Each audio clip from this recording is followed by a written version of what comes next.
जय माता दी सबको। माता रानी सब पे अपनी कृपा दृष्टि बनाए रखे। वैष्णो दरबार में आप सबका स्वागत है। मैं सुनीता अरोड़ा दिल्ली से बात कर रही हूँ आपसे। तो बहुत दिनों से एक क्वेश्चन मन में लोगों के आ रहा था। कई बच्चे मेरे से बात कर रहे थे कि माता जी हमारी शक्तियाँ कार्य नहीं करती हैं, तो शक्तियाँ का एहसास नहीं हो रहा और शक्तियाँ रुष्ट हो गई हमसे।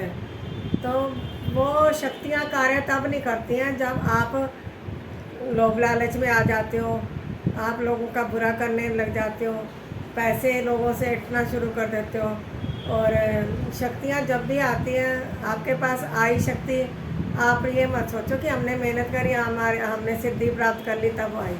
सिद्धि प्राप्त करने से क्या होगा, वो आपके पास ज़बरदस्ती आएगी। अगर आप प्रेम माँ से प्रेम करते हो या किसी भी शक्ति से प्रेम करते हो, तो वो प्रेम के वश जब आती है तो वो कहीं नहीं जाती है। वो तब जाती है जब आप गलत कार्य कर जाते हो। आपने लोभ लालच कर लिया, किसी से पैसे ऐंठ लिए, किसी का बुरा कर दिया, किसी के ऊपर तांत्रिक क्रिया कर दी, किसी को बुरा भला बोल दिया। करना तो बहुत दूर की बात है, अगर आप अपने मन में भी वो चीज़ें सोच लेते हो तो शक्तियाँ आपका कार्य कभी नहीं करेंगी। तो जब आप पैसा लेते हो किसी से, तो काम तो शक्तियों ने करना है। आप पैसे लेके अपनी आंटी में डाल लो, आप अपना घर परिवार चला लो उन पैसों से, पर शक्तियाँ कार्य नहीं करेंगी। क्या होगा, पहले तो शक्तियाँ कार्य करती थी, जब से आपने पैसा लेना शुरू कर दिया शक्तियों ने अपना कार्य करना बंद कर दिया। शक्तियाँ आप जैसे कोई आपने मैली क्रिया करी किसी के लिए तो भी शक्तियाँ चली गई। तो और शक्तियाँ हमेशा पवित्र और शुद्ध वातावरण में आती हैं, प्रेम के वश में होकर आती हैं। आप कहोगे हम ज़बरदस्ती उनसे कोई कार्य कर लेंगे, तो वो कभी नहीं करेंगी, क्योंकि हम उनके गुलाम हैं, वो हमारी गुलाम नहीं है। वो भक्ति देखती हैं, प्यार देखती हैं, समर्पण भाव देखती हैं, तो वो आती हैं किसी के पास। तो इस तरह से जब अब हमारे पास एक केस ऐसा आया था, एक व्यक्ति ने किसी के साथ इतना फ्रॉड करा था कि कहने की हद नहीं। वो लड़की का घर बर्बाद हो गया और वो लड़की को मतलब कि वो एक्सपायर हो गई।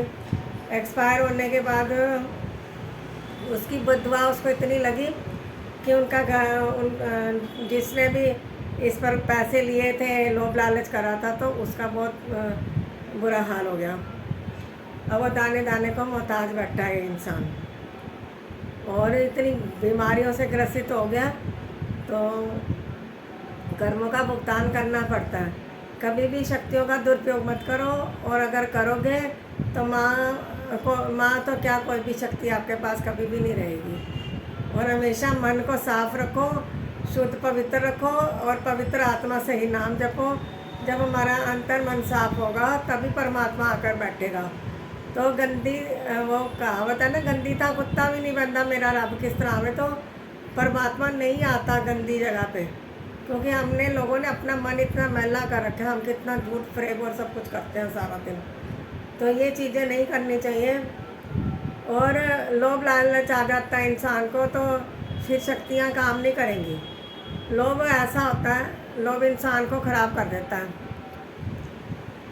और ऐसे ही अंजलि माँ ने किया। अंजलि माँ जब तक शुद्ध भाव से काम कर रही थी, निष्काम भाव से कर रही थी, शक्तियाँ उसका कार्य कर रही थी। और जब वो पैसा लेने लगी, जबकि वो पैसा लेने लगी, कभी 5,000, 11,000, 10,000, 20,000 इस प्रकार से, तो वो शक्तियाँ उसकी विचर गई। और शक्तियाँ भी ऐसी विचर गई कि वो आज की डेट में उसकी चौकी सबसे ज़्यादा ऊंची चलती थी, और वो एकदम से नीचे उसको माता रानी ने गिरा दिया। तो और एक और भी होता है कि लोग बाग जलते भी हैं, अच्छी जो अच्छा कार्य करते हैं, उस कार्य बहुत अच्छे हो रहे थे, कार्य इतने बढ़िया हो रहे थे, घर बैठे लोगों की अरदासें कबूल कर रही थी माता रानी। तो इसी प्रकार से कभी भी लोभ लालच ना करो, शक्तियाँ विचर जाती हैं और वो अपना स्थान छोड़ देती हैं। जहाँ पे आप तंत्र क्रिया शुरू हो जाती है। अब कई सैनिक में कोई अंडा चढ़ा रहा है, कोई कलेजी रख रहा है, ऐसी चीज़ें मतलब कि तामसी चीज़ें रख के उसका प्रयोग कर रहे हैं तंत्र में, तो शक्तियाँ आपकी जो शुद्ध शक्तियाँ होती हैं वो कभी आपका कार्य नहीं करेंगी, और जो अशुद्ध होंगी, जो जैसे भूत प्रेत चुड़ैलें वगैरह होंगी, वो आपके बंधन में आके काम तो कर देंगी, जब उनके बंधन खोलेंगे तो वो आपका ही बेड़ा गर्क कर देंगी। तो इसलिए कभी भी लोभ लालच नहीं करना चाहिए, शक्तियों के साथ खिलवाड़ मत करो। जब खिलवाड़ करोगे तो उसका परिणाम भुगतना पड़ेगा। उन अंजलि माता बहुत अच्छा कार्य कर रही थी, मेरी आंखों के सामने लोगों के काम हुए हैं, लोग ठीक हुए हैं। मैं 4 साल से उनकी वीडियो देख रही हूँ, और कुछ ना कुछ तो कहीं ना कहीं गलती होती है।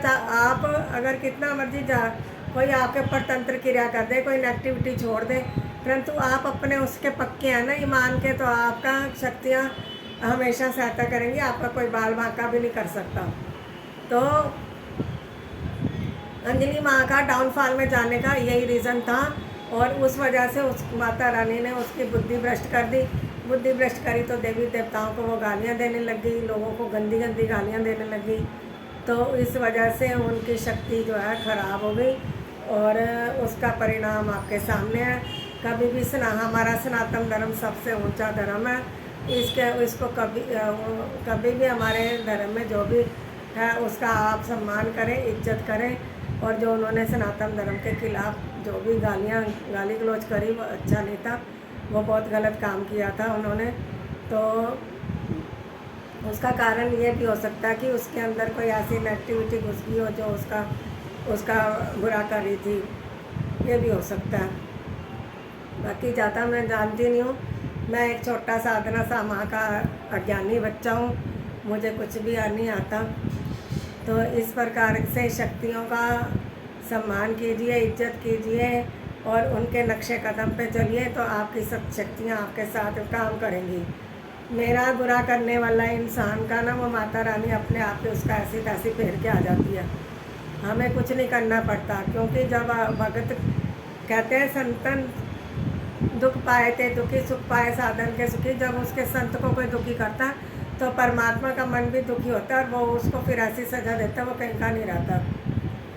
तो इसलिए कभी किसी का अपमान मत करें, अपने धर्म का तो खास कर ना करें। हमारा सनातन धर्म सबसे ऊंचा धर्म है, और इससे बड़ा तो समाज में कोई धर्म नहीं है, सभी इसी से उपजे हुए हैं। तो अंजलि माता जी ने इतने अच्छे अच्छे समाज में रहकर कार्य किए, मैं उनका सम्मान करती हूँ। परंतु जब वो उनकी बुद्धि ऐसे मलिन हो गई तो इस प्रकार से वो बातें करने लगी, वो अच्छी बात नहीं थी। परंतु कोई समझदार होता तो उनको उसकी गहराई तक जाता कि वो एक तरफ ये इतनी गालियाँ दे रही हैं या कुछ कर रही हैं। तो उससे पहले 4 साल से तो मैं वीडियो देख रही हूँ, कभी उन्होंने किसी को चू तक नहीं करी, सब इतने अच्छे से काम कर रही हैं। तो अब ऐसा क्या हो गया जो लोगों को वो इस प्रकार से गालियाँ दे रही हैं या कुछ है।